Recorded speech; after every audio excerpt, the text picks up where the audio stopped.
you starting out, you're coloring Paul Smith, Jim Williams as Charles Vess, Yeah. Eric Shanauer, that was Eric amazing. Shanauer. That's awesome. It was so What a awesome. what a career. Yeah, I know. As far as I'm concerned, I could have capped it right there. I would have had a bunch that I liked. But it's almost a challenge now. It's like, how am I going to make myself shine outside of everything I've done prior? But I keep getting people find me and they keep offering me things where I go, well, I didn't think of that. So.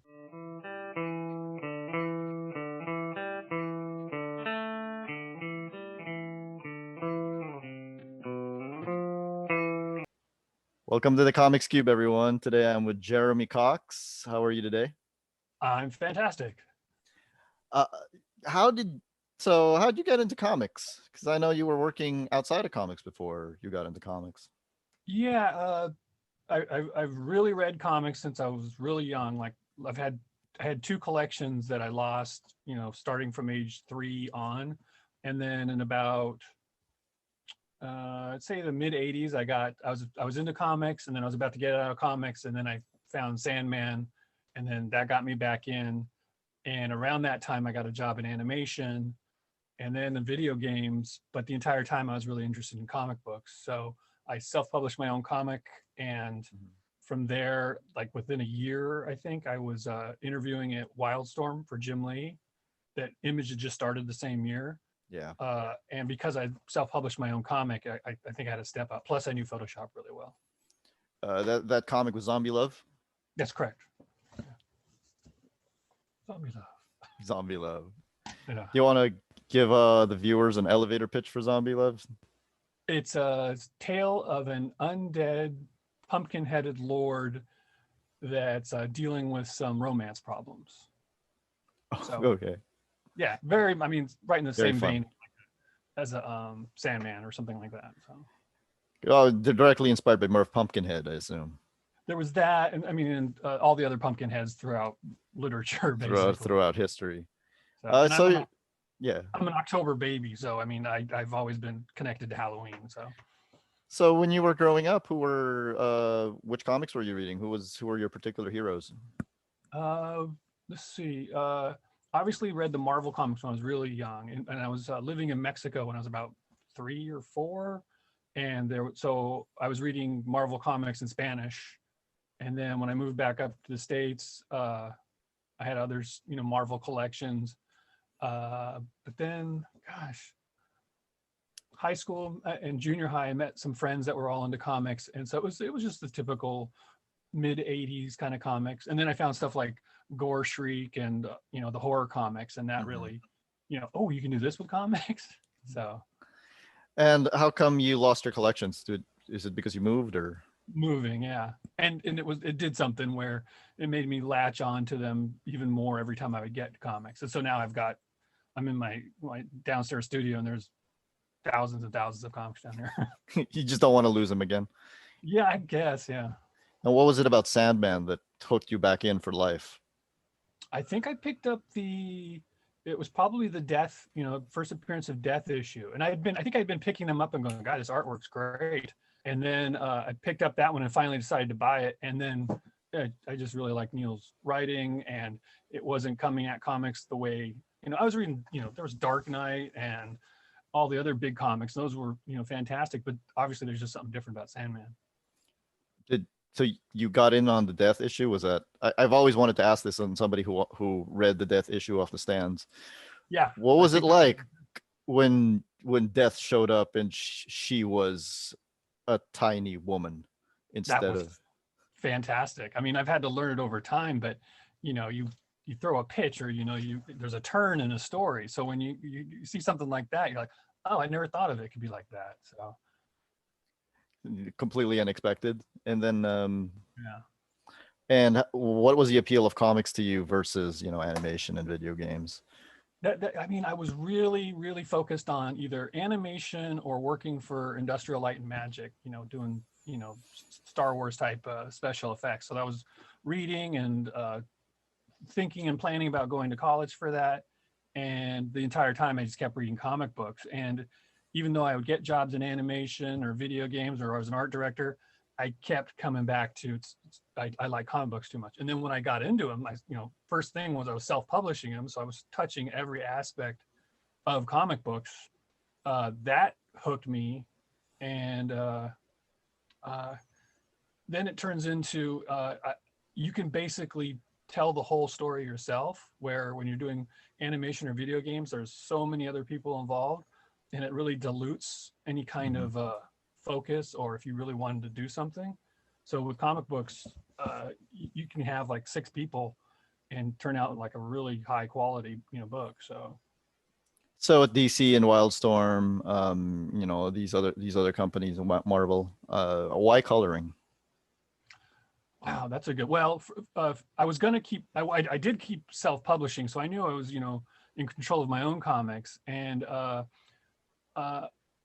was working in video games, and then I lived in the same city where Homage Studios, which is Mark Silvestri, Will Spertasio, Jim Lee, and everyone connected to them, was on my drive home, and I had another friend try out to do color guides, which they were doing color guides before you would color a page. Mm-hmm. And he got a job doing that. And then I heard that they were looking for people that knew Photoshop. And at the time, there wasn't very many people. And so when I went in to interview, there was 2 colorists at Wildstorm. And I sat down, and I think they were really shocked at how much I knew or I could do. And the secret was, the video game company I worked at, there was a gentleman named Tommy Yoon, and he's a fantastic artist friend that he worked on the original Photoshop WoW book. So he knew stuff about Photoshop that most people didn't. And he was in the cubicle next to me, or the office next to me. And anytime I had a question, I would just ask him. And I think I surprised a lot of people, like, how did you already know all this? Or how did you know something that was different and better than us? Or so. When was it that you think comic book coloring changed, really evolved? Because if you look at, I've been hearing stories about separation, horror stories, in the past. So when do you think it was that it completely changed? Well, they were starting things with, they could start affording better paper quality.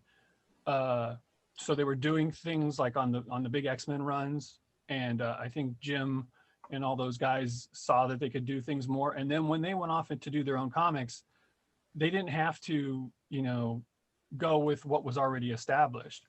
And my friend and boss, John Nee, he was, setting up the coloring department, and he thought of it completely different than most other people. A lot of people were using the other system. I think it's Todd Barrett, that was like Spawn and Savage Dragon, those kinds of, banded kind of looking comics. Mm-hmm. And Photoshop was a completely different look. So that was about 92 that I think it really, really changed. And Jim Lee, he just really supported everything that we were learning at the time. So we had Joe Chido doing the color guides, which were, the best art lessons you could possibly have. And then we were, developing techniques in Photoshop that no one had figured out yet. So. And even with Photoshop, how can you compare what Photoshop was like back then to how Photoshop is now? Yeah, it was very limited, very slow. You would do things like save a page and then walk away, get a drink. It's not done saving. Yeah, it's not done saving. And then sometimes you crash and you would lose everything, or you were in a hurry to get a book done so you could get it in the FedEx for the print day the next day. So you would take a page and you'd cut it up into 5 pieces, and you color this panel, you color this panel. And so then you'd all have to have a homogeneous kind of look, which that actually taught us a lot of things, like how to mimic styles, or how to continuity is really important. And if you look at some bad comics that were colored really bad, mm-hmm. That's one of the things they do, is you can see from page or panel to panel that it all doesn't mesh. So we had a team. It was Wildstorm, Colors or Studio.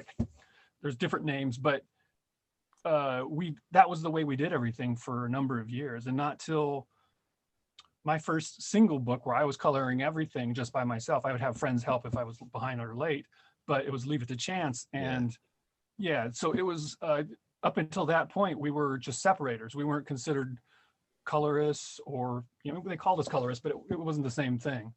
And then once we said, well, we can do this, it was like the handcuffs were off, and we were able to start showing all the things that we could do that weren't, there wasn't necessarily allowed. So What was it like working on Leave It to Chance? Because you were working with a legend, Paul Smith, and Mhm. also I think Lost to History is how critically acclaimed James Robinson was back in the 90s. So Yeah. what was it like working on that book? It was, to be my first book that I get to color, it was just amazing. It was uh, I think if I would have thought about it a lot, I would have been intimidated and it would have really messed things up. But I think I just got the pages and I go, okay, how do I want to see this? And part of it was I think I had an animation background, so I saw it in my head as how I would want to do kind of an animated book. Uh, but then on top of that, I mean, working with Paul would have I call them notes, but they were just like he would suggest something, and I'm like, yep, that totally turns the page around and improves it. And then the writing, of course, was fantastic, and it was very lucky to have that. I was in charge of coloring at that point, and that book came in. I go, I'd like to color that. So, yeah, Typically, how closely does a colorist work with a writer of the book, or does it go straight to it, the? it's completely different with every book. I'd say most writers are completely hands off. There's some writers that they supply a lot of notes. There's other art or writers that they give a lot of notes after you've done it. So it just depends on the writer. So, Okay, let's talk about a writer who's known for leaving a lot of notes. okay. Yes, I think you know who I'm talking about. I do. Alan Moore, you colored Promethea from you're credited from numbers 4 to 30. That's correct. But the ones before that were Wildstorm Effects and Digital Chameleon. Did you have Right. anything to do with those, or were you No, hands off? I think I had left the studio at that point. So I was again, I went back to video games and I was an art director working on rides for Disney and things like that. But I wanted to pick up some side work, I wasn't really thinking of it that much. And I walked into the Wildstorm offices and I think it was Scott Doombeer said, would you like a book? And I said, oh, of course. And he goes, well, I've got these two Alan Moore books. And I looked at them and I would have taken Alan Moore anything at that point. But I saw JH's art and I was just like, whoa, this one. I totally saw it in my head, what I wanted it to be and wanted to do with it. And yeah. So What was the other book? I think it was either top 10 Or Tom Strong? or Tom Strong. You're right. Yeah. Yeah. Okay. So he basically offered you all of the three main books, and you picked. Well, at the time, Yeah. yeah. Okay. And then I ended up working on Tom Strong at a couple issues. So I didn't feel like I got left out. Yeah. Well, top 10 ended early, so it's Yeah. I think you did color an issue of top 10 though, for Yeah. Beyond the Farthest Precinct. But getting back to Promethea, Mhm. what was that like? I mean, it's like you hit what you've wanted to do with your career basically, and then you don't know what to expect either. And when I got into it, it's up front. I really never ever talked to Alan. It was always notes that came through Jim or JH, and but the notes were perfect. They were like on point. They were what he wanted from the script. But he was also very open. Same with Jim. Jim had lots of notes that I would get on like Xerox copies, but they were more like specifics, like this has to be this color hair, or this has to be, this color magic or something. But they let me go so much. I mean, which was I think the smart thing to do because it let me just my imagination go. Mick Grace compared J.H. Williams to like a film director in that process. Was how hands-on was he when it came to coordinating Uh, the overall I look? would I would say fairly hands-on, but not in a negative way. In terms of he would send Xerox copies with if there needed to be notes or if there were things that because sometimes if you don't have notes, you don't know what's going on. I mean, it's a fantastical story, but we also started talking on the telephone and just developed a really good rapport and would spend hours on the telephone talking about what was going on with it. And then it evolved into we became really good friends and we have similar tastes and yeah. So You also have similar beards. yes, like a look. Yeah. um, but when you're talking about that collaborative process, I mean, I'm imagining if you were doing that kind of book in 2021, you'd all be getting on Zoom and coordinating all at once. Was it Yeah. was it difficult, like doing it on the phone and talking to one person at a time each time, or? No, because if I ever did run into problems, I could always call Jim, or we would send JPEGs back and forth, so he got to see them before they went to press. The only time that, I mean, I can think of that it fell through was there was a specific uh, order of color on one of the stabs, and we went over it and we talked about it, and I missed it one place, and that was like, that was the one place where we wanted the staff to be this order of colors, and you feel bad about it, but I also thought I got it right, so, but I didn't. Did you get it fixed in the reprints, or? Probably not. It's probably incorrect somewhere. So there's so many things that I've wanted to go back and fix, and I've done a lot of corrections, but it's a matter of getting them to commit to changing out the film and running new stuff. So that's my dream, is that we always have these absolute editions that keep coming out, but I had things that I wanted to do, but comic coloring is really strange. It's hard to describe to any artist, because it's like, okay, here's 2 weeks to color 22 or 24 pages, go. And there's no room. I push it really close to the edge, because I'm always trying to put more things in, or I really am thinking, well, the story wise, this would be cool if I could do this. But you at some point they take it from you and you can't do anything more. Can you tell me what the biggest challenges were in coloring Promethea? Hmm. Wow. Most other books I had challenges, but because we were working on such a cool project and they were so open to letting me do things, it's not like I felt like I missed things. I really tried some things where I used to teach coloring, or I would be in charge of a bunch of colorists at Wildstorm, and I would always say things opposite of what you're supposed to train people. And I was like, go ahead and print unprintable colors. And they would go, what? You can't do that. And I go, well, yeah, you can't, but you can come up with some pretty cool stuff if you push the boundaries like that. So there's some colors that I couldn't get to work that I would have liked to get to work. So someday they're going to be able to print the RGB files of everything we've ever worked on, and they're so much better than they actually are in print. So Really? oh, the magic looks so much better. So Yeah, I've heard that you guys have wanted specific editions of it that just never got greenlit, like the Immateria yeah, edition. we have the support of readers, but there's so many weird politics that go on with comics. You just gotta sort of go down the center and try to get what we accomplished a lot. We really tried all kinds of different things with those issues, and I think I was perfect for JH at that point, because his imagination was going so far with, well, I want to try this and maybe we could do this, and I was the kind of person where I had so many techniques in Photoshop. I was like, yeah, we could do it. How'd you feel about looking at JH's art in the beginning and at the end? Oh, yeah, it was kind of scary. It was almost like, okay, did this guy make a deal with the devil? Because he really started, just each issue was escalating, and I loved the original art. That's why I chose the book, and it reminded me of, like, the best things about Mike Mignola or P. Craig Russell or some of my favorite artists. And he was himself. I mean, there was no one like him, I don't think. Also, so I thought, if we would have gone on with that style the entire time, I would have been perfectly happy. But he stretched and really tried so many things. It was great.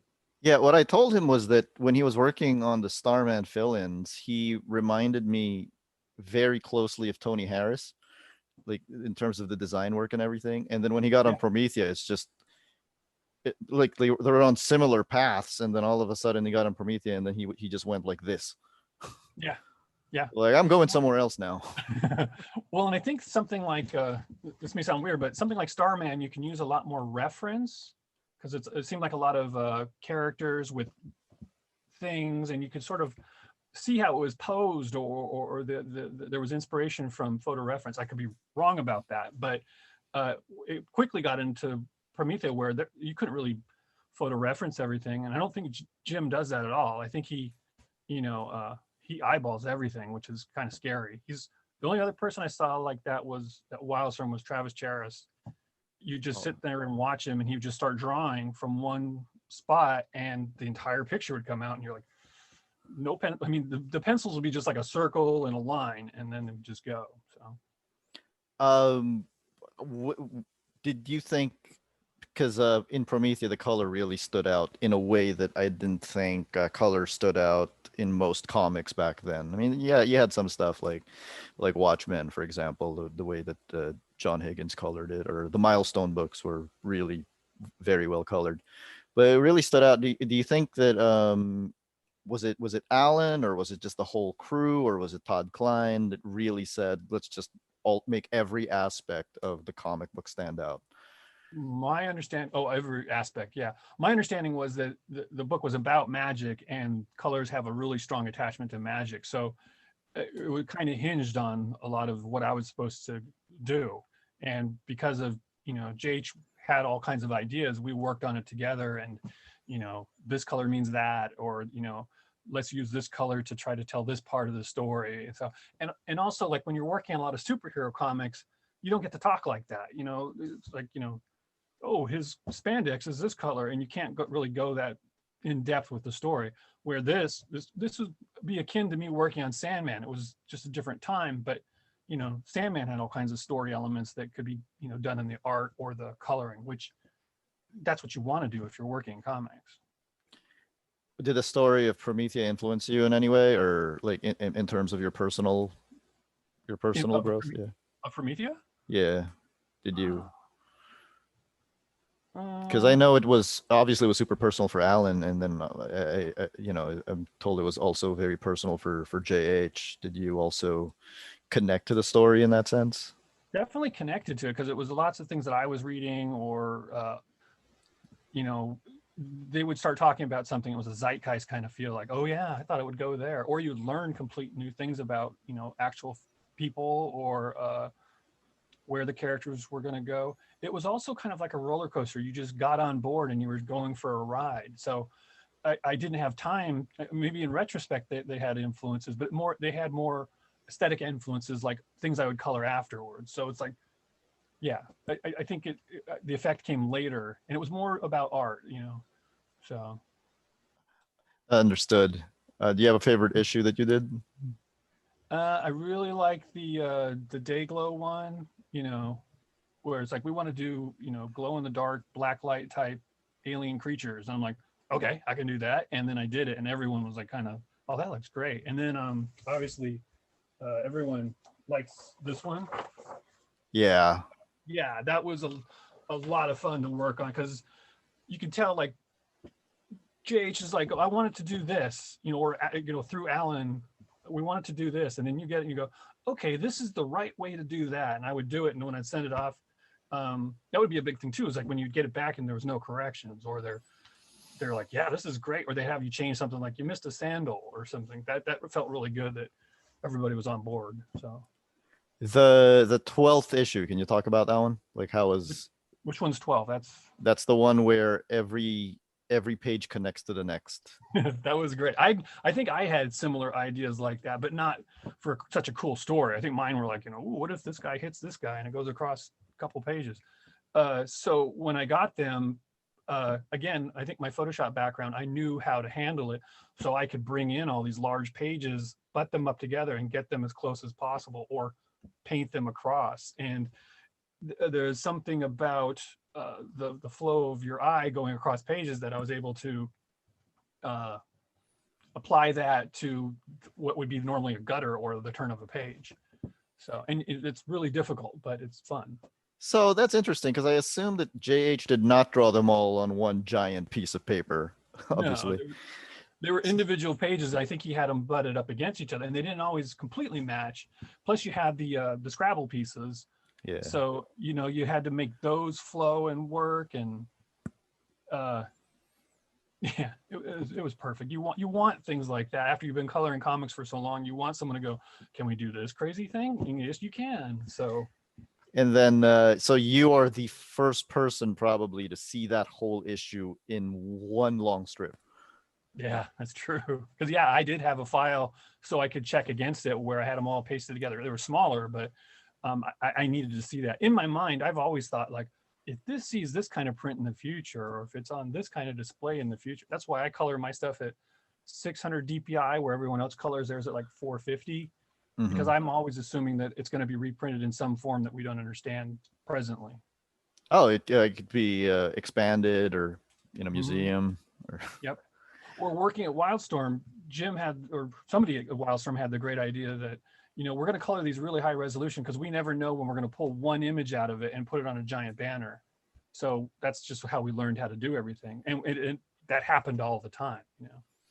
so the coloring that particular issue, you also worked with Jose Villarrubia because he painted the sequence at the bottom. What's it like when two colorists have to work together? I had a totally pleasant time. So it was, you're getting these really beautiful pieces that you're going to put in, but that they want your style as well. So it's a matter, I've seen it done wrong where the Photoshop or computer colorist look is just too jarring or too graphic or too computer like. And so I knew I had to blend my look with Jose's and Jim's and, technically Todd's, so Todd did a lot for Promethea. I don't know if people understand that, but it's like, It's not just a letterer. no, not at all. And like they tell you in movies that sound is the most important thing. And if something goes wrong with sound, you're immediately taken out of the film and it just bugs you. Same thing with lettering. It's like if the lettering is working as well as Todd's lettering works, you're flowing through the comic and it's really changing the way you're perceiving the storyline. So And he was in charge of and Todd was in charge of the overall design and packaging, wasn't he? I believe so. I mean, they have people at Wildstorm that would handle a lot of the more the logistics, but yeah, I think the design sense came from Todd working with Jim. Jim had his hands in everything. So, How did you feel when ABC ended?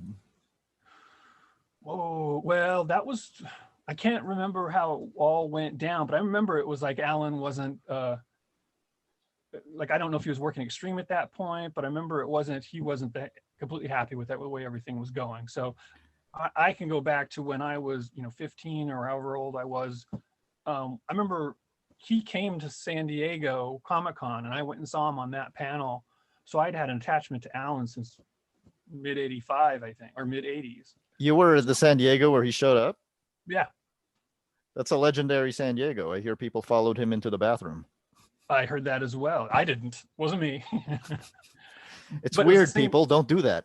It was the same year too, where I'd seen Jack Kirby before, but I was kind of like watching him. I watched him on a panel, and as he left the panel, he had hundreds of people around him, and they were going down the stairs. And I was like, I want to talk to him, and I didn't do it, and I feel stupid for not going saying hi to Jack. But the same thing, I didn't say hi to Alan either. But even though I looked the way I looked when I was 15, I was like a little dorky kid going, "Look at that crazy man,"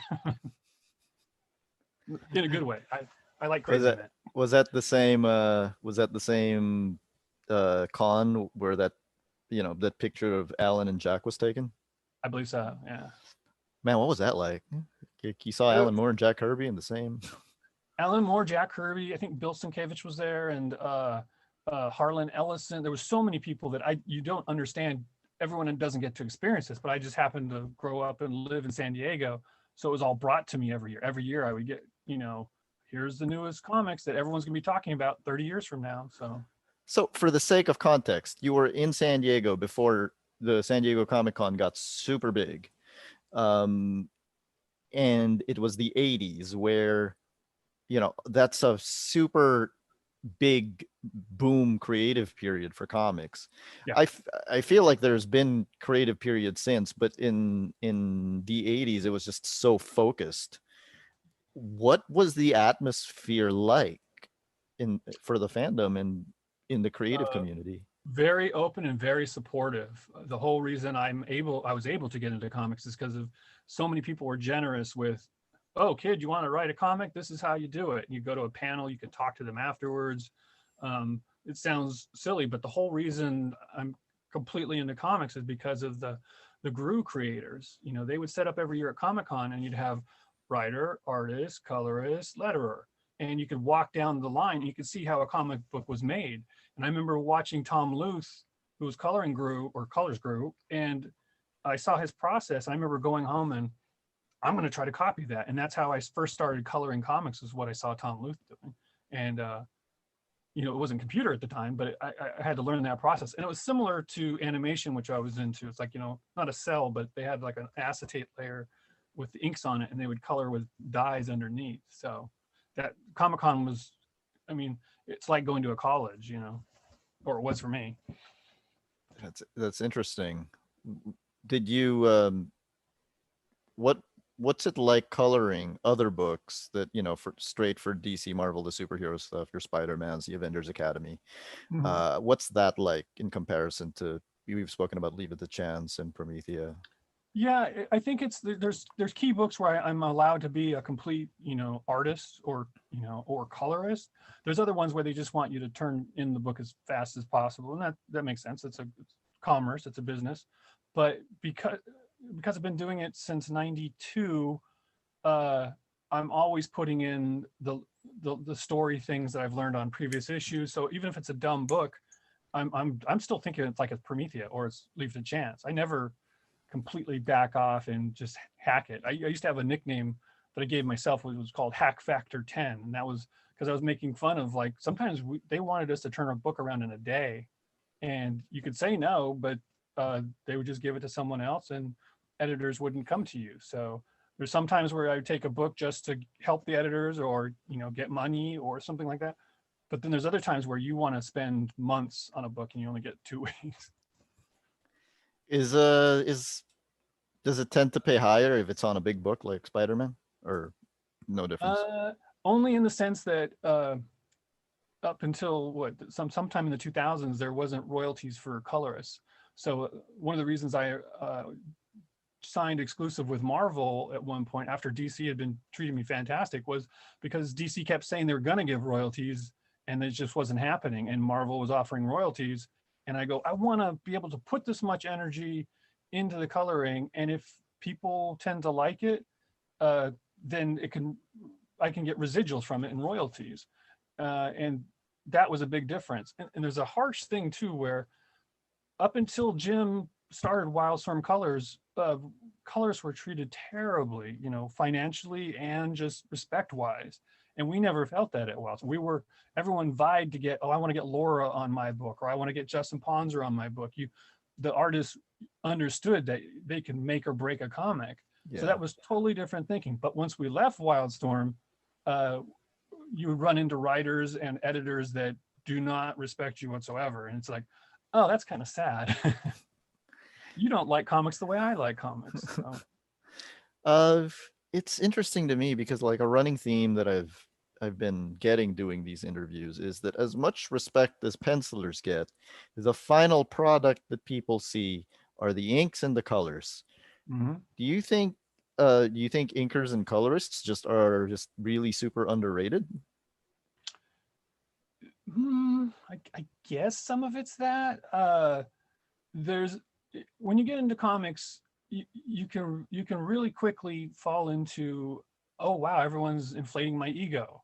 I'm going to make this all about my ego. I started off self-publishing, and I'd already animated cartoons for Saturday morning television, so my ego was inflated from that. When I decided to self-publish, oh wow, people are coming up to you and asking for autographs, or they want to turn your comic into this, and so your ego can get really inflated. I saw that as a bad thing, so I started backing away from it. That didn't interest me. So it was fine to recede and go into the background. It's bad when you're looking for financial support, but I've never been about, I want notoriety or I want to be, I don't know. It doesn't do anything for me. And working as a team, that's always been my favorite part about comics. It's collaborative. It's, you're all telling a story. So you don't know what's going to come out of it with all these different minds. Have you ever thought or tried to, be a penciler for these companies, or? Oh, not for I would like to do stuff for the companies, but it's not as strong as I've always, because I started self-publishing. If I come up with an idea, I just want to rather do it yourself. Yeah. Yeah. So I'm working on this book right now. It's called Skink and Skunk. Skink and Skunk, yeah. Yeah, it's like a kid's comic. And I actually pitched it to some people, which I've never done before. And that was interesting. And, nobody picked up on it. But I can easily just go, okay, I'm going to self-publish it, just like I have in the past. And can you tell us what Skink and Skunk is about? It's the two bad animals on Noah's Ark. So it's just like a cartoon strip, but I'm telling like another story underneath it all. So you can read it and go, oh, look, it's a gag comic. And that's what it is. I'm not trying to change the world with it or, really, mess with people's brains. I'm sort of aiming it right at kids because when you go to the conventions, you get a lot of fans. I hate that word. You have a lot of readers that are into all the wrong things about comics, in my opinion. But I self-published one issue, back in 2004, and I got all the right responses. It was parents going, "Oh, you're allowed to look at this comic," or the kids would come back and ask you questions like, "Did he mean this?" And you go, "Yeah," and they appreciate the comics in the way it touches you more. It really is a better experience for me. I say this as a longtime reader and as a longtime fan. We fans take this hobby way too seriously. Yeah, it to a sort of a mental problem kind of level. So I It's I can't do anything about it, but it's there. it's a little obsessive, and I think the fact that I think a lot of it comes down to a lot of fans not realizing that they're not the necessary target audience for every comic book that's ever been published. Yeah. So you creating a comic for kids, it's just flies over a bunch of fans' heads. Yeah, and I'm never going to be able to get someone that Wolverine's their favorite character. What am I going to do? Create another Wolverine-like character? That's not interesting to me. But this silly animal comic, I get to do their voices and I get to like figure out where they're going, and it's I don't know, it's way more rewarding than most of the comics I've worked on. And you're publishing it under something called Most Funnest, am I right? Most Funnest is I consider like my blanket company, and Mm-hmm. beneath that I have More Funner, which is my children's books or kids books. So I've got a bunch of that's all kids books I want to do behind me. Uh, uh, I'm focusing on that now. One of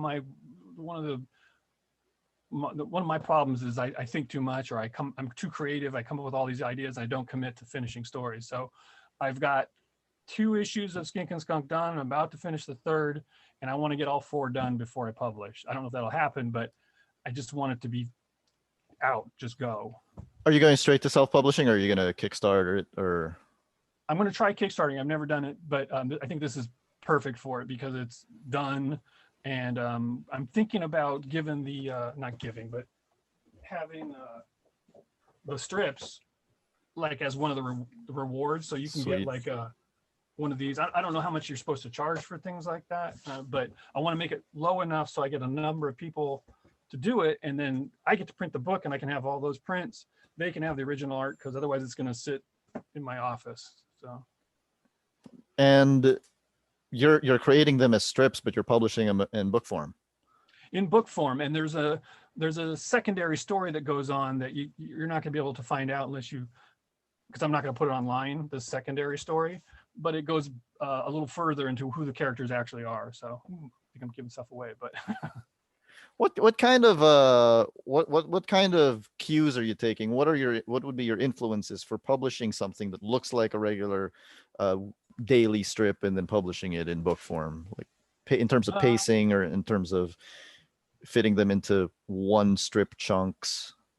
Yeah, you know what, it trains you to write small stories in 4 panels, which is I think important.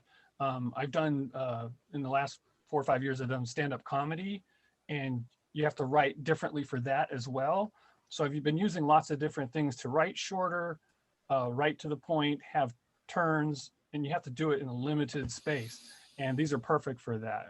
And then you try to make an overarching storyline where maybe the characters change, or you have conflict, or there's some things I want to go into where like one of the animals gets bullied, and I'm not trying to make a Saturday morning special, but I do want the characters to go someplace. I don't want it to just be, I'm a dumb character. Do you have any particular favorite comic strips that you're drawing from?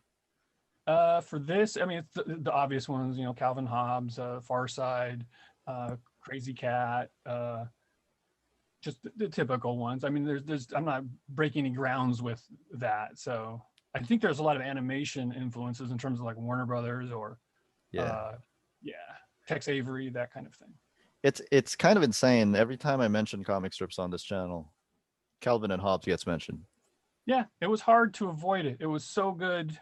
And if you look at the other comic strips at the time, Gasoline Alley or, For Better For Worse, they're fine for what they are. But Calvin Hobbes, you read that right away. You were blown away. Like, this dinosaur looks like Frazetta, or, this humor is like better than anything I'm seeing on television, or, so. It was cut so short, Yeah, right? it's Only probably 10 what makes years. it really good. They make people want more, kind of thing. It makes people want to create more things like it. Yeah, I Most agree. likely. Yeah. Can you tell me who your favorite, going back a little bit, can you tell me who your favorite Promethea is? Oh, you mean which version? Yeah. Oh, I like um one of the last issues I worked on. There was that style that was more like a fanographic book. You know what I mean? It was. Yeah. I like that because I mean I don't get to work on titles like that. I've worked on, people pay for color for things like superheroes. They don't pay for things for color for like, one of my favorite comic books is Neat Stuff by Peter Bagg, and there's no reason to pay me to color stuff like that. Even though I think I would do a really good job at with stuff like that. But those are when I was getting into Sandman, I was also getting into all those indie alternative comics or the comics from Seattle, and that just has always been on the side. I don't get to really do anything with it. I write my own comics like that, and I've got a bunch of pages that I've never released that are like more like indie comics, but yeah, that I think I like that in Promethea just because it was almost like we were showing you like, oh no, you thought you were getting like a Wonder Woman comic. You came in with that. This is totally different. This is a much more expansive storyline. Which of her two costumes do you prefer? The red one was amazing. Jim came up with that. He had I think he just colored it out. He called it out. I don't even know if he had like a color guide. Maybe he did, but certain colors are much more fun to work with than others. Purples, I love purple, but you can't get it to print very well. Red, I can do a lot of stuff with red, so I could really make it sing. And to put it on the main character, then it's the most impressive thing on the page. And how do you feel when people tell you that something like Promethea was life-changing? I get it. I totally Yeah. get it. Comics have done that to me. I for me it's almost like, oh, why did it take you so long, or why only that comic? There's plenty of comics that can do that to you. So Yeah, because for me it was number 17. So I just want to call that out. I call that out every time I talk to one of you guys. Like number 17, Promethea was a life changer for me, both in terms of my love for comics and also the way I kind of view the world. It helped me through a lot of tough times, and I still go to it when I go through tough times. I just want to thank you for that. Thank you. What you're describing right now, that's the kind of things I don't get from most readers. That's why kids give you that kind of response. Like, this was really good. They'll tell you, this was really good, or I don't like this. And you're like, okay. But to sincerely connect to a comic, I know what that feels like.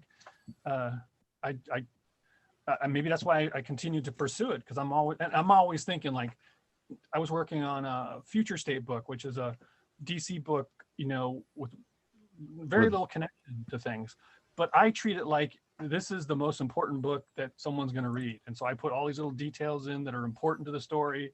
And I can't stop my brain from thinking that way anymore. Once you work on something like Promethea or any of the, like Mage or any of the books I've worked on, you can't back off and say, okay, I'm going to do lame story coloring now. You're always going to, it continually ups your game.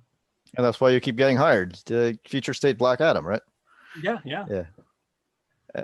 What do you think of the whole slew of DC moving forward? It's rough. I mean, I knew a lot of people that were let go, and for all I know, I'm let go.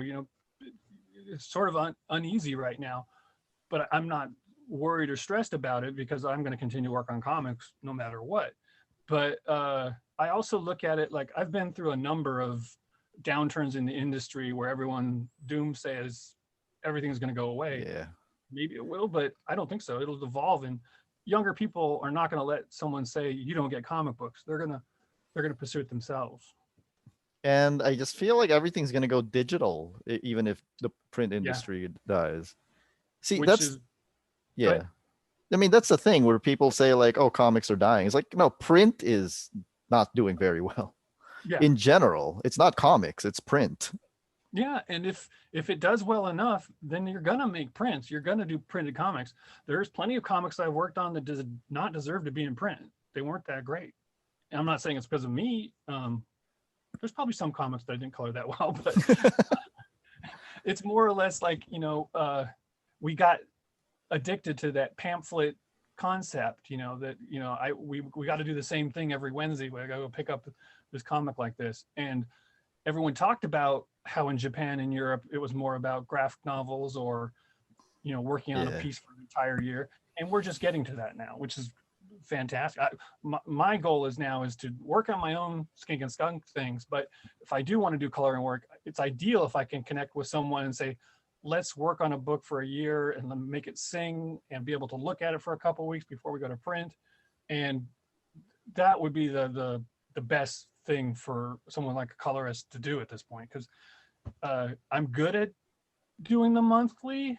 I've been doing it since '92, so it's a quiver, or it's an arrow in my quiver, but it's not necessarily what I'm proud of or that I want to do anything with. I just happen to be, oh, you want it that fast? Okay, I'll limit what I'm doing. So How do you think comics have changed since 92? they've more inclusive. Uh, there was a point, I don't remember the year, but where a lot of female writers and artists started coming in, and I was like, oh, this is perfect. This is like completely what our industry was missing. And there was, obviously some weird people who are like, whatever, but it was like, no, you can see it. Agenda. Yeah. I don't have time for that. The stories are better and the stories are more interesting. And I say better and more interesting because they're different. It's like, if you want the same kind of, superhero running the same kinds of problems, I understand that. But when someone, and it's not just, women, it's, be it gay or, people of color, Yeah. whatever it is, it's different people are in the industry now and they don't adhere to the rules. Like I'm wearing my Michael Golden shirt. I love Michael Golden, but I don't want, every kid to go, I'm going to be a slave to Michael Golden. No, I want to hear about your story from somewhere I have no idea what it's about. It's So, cool. Like with female authors specifically, I'm like, I have no idea what it's like to be a woman. yeah. And I mean, Interesting. and so a lot of times they write better what would be considered a male story because they're just coming at it from a different angle. Where I think a lot of times male authors, they go, okay, what did Alan do, or what did Warren do? They think about the benchmarks, and they just fill in like, okay, I'm going to make it like this. It's going to be a turn that's no one expected this, and it never is. It's the same thing over and over. But with the the newer generation of creators, they're coming up with great things. There's a lot of people that don't like it though. It's so annoying. It's like, why do you have such a problem with it? But I can't do anything about it. And to those people, it's just like, don't buy it. Yeah, don't buy it, and you've got plenty of comics that are making for you. Just don't come into our world. And it's like, this is the best time ever to be a comic fan because everything is reprinted. You Yes. can literally buy anything that's ever existed. Yep. You can go back in time and buy the comics that you want to buy, and you'll never run out. It's Yep. okay. Yeah, completely. And going back to that young, 15-year-old kid at San Diego Comic-Con, it was actually a lot more like that then. I would walk up and down the aisles and I would see Von Bodet's kid, what's his, Mark Baudet? Is that how it works? He would have his comic there, or Max Allen Collins, I think is his name. He had his book, or Sergio or Dark Horse. There were all these new books coming out in the mid 80s where I was like, look at all this cool stuff. And then Image hit, and I'm part of that. And we kind of made it all about superheroes again. But that spirit is in comics to create or make new storylines that no one else has thought of. So. And where can people find you on the internet? I'm on Twitter a lot. I'm on Facebook. Twitter, it's Jeromy Cox, JeromyCox. Facebook, I guess I'm on there. Instagram, I'm on there under Most Funnest. And as soon as I'm ready to launch my book, I'll be hopefully everywhere. Hopefully not too annoying, but I really want my characters to get the light I think that they deserve. So I don't care that I'll be, trying to sell them as hard as I think I will be. Maybe we can do this again sometime when you're launching Skink and Skunk. That would be fun. Yeah. All right. And one last question. Are you aware that J.H. Williams III was the fourth artist in line to draw Promethea? I had heard that. Yeah. So the ones before him were Brandon Peterson, because he was a holdover from Glory, Alan Davis, and Bruce Timm. And then the one after him would have been P. Craig Russell, which blows my mind because if you look at, because obviously JH is a huge name now, but back in 1998, 1999, he's not on the level of those other four in terms of commercial feasibility. So there are many parallel worlds out there. There's at least 4 parallel worlds out there where you're coloring one of those other 4 artists. That's true. And I haven't colored any of them. And I've colored a lot of creators. So that is actually an interest. And you know what? And if I would have seen their artwork, I would have chosen those books again. It's so that would have been a completely different book. But you know what? None of their styles change like Jim's stories have changed, or Jim's artwork has changed. So I think in the long run they wouldn't have worked correctly. Do you think you wouldn't have developed into the colorist that you became, the way that you think about color, if it hadn't been Jim?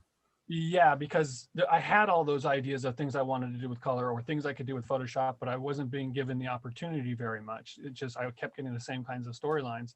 So they wouldn't have said, hey, try this. The issue where we made like woodblock print look, I loved working on that. It's not like that was difficult, but it was like, it's going to look so different than every issue and so different from every other book. So I could have come up with that idea, but I necessarily wouldn't have been able to move forward with it unless I printed in my own book. So that's, again, why I'm, if after Skink and Skunk, I have some ideas for things that no one's ever asked me how to do or what to do in Photoshop that I know that could work really well for storytelling. And I think that's key. So yeah, I've got like a couple ideas about what I want to do with that. You're not going to apply them to Skink and Skunk? Or no, it won't work. It won't work on Skink and Skunk. It has to be a more something realistic story. Yeah, or something that's like not mind bending, but just like Promethea takes you to different concepts or ideas. So I want to be able to do that. I want to be able to go, wow, this style merging into this style with this technique, and but not in a jarring way. More like Promethea, where it's like if you follow the flow, it's one story, and the artwork is right alongside the words is taking you on that ride. Now, on the spot, to put you on the spot, if it had been your choice to pick one of those other 4 artists, like let's say Scott Dunbier tells you, we're down to these 4 artists, and it all depends on who you want to color the most. Who would you have chosen? I think Charles Vess, because I was a fan of Charles Vess from back in those 80s days. He was another one of those people that was sitting at a table and I could walk up to his prints and I would, little kid, like looking at them going, whoa, how does he do this? And Wait, sorry, do you mean P. Craig Russell? No, Charles Vess. He wasn't on the list. Oh, I thought you said Charles Vess. It was Brandon Peterson, Alan Davis, Bruce Timm, and P. Craig Russell. Oh, okay.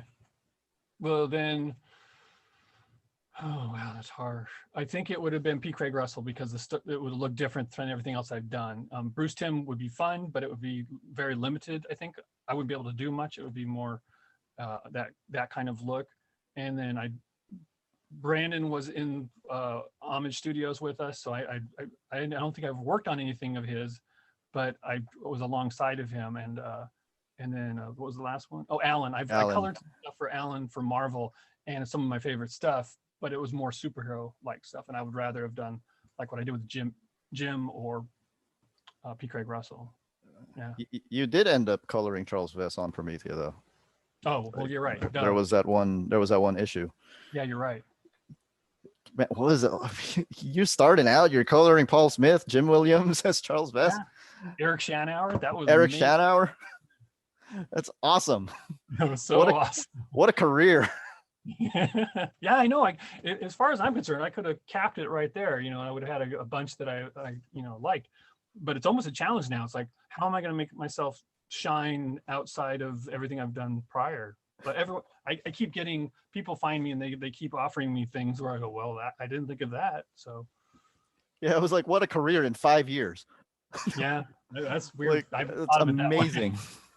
It's amazing. All right, thank you again. Thank you. Of course, thank you.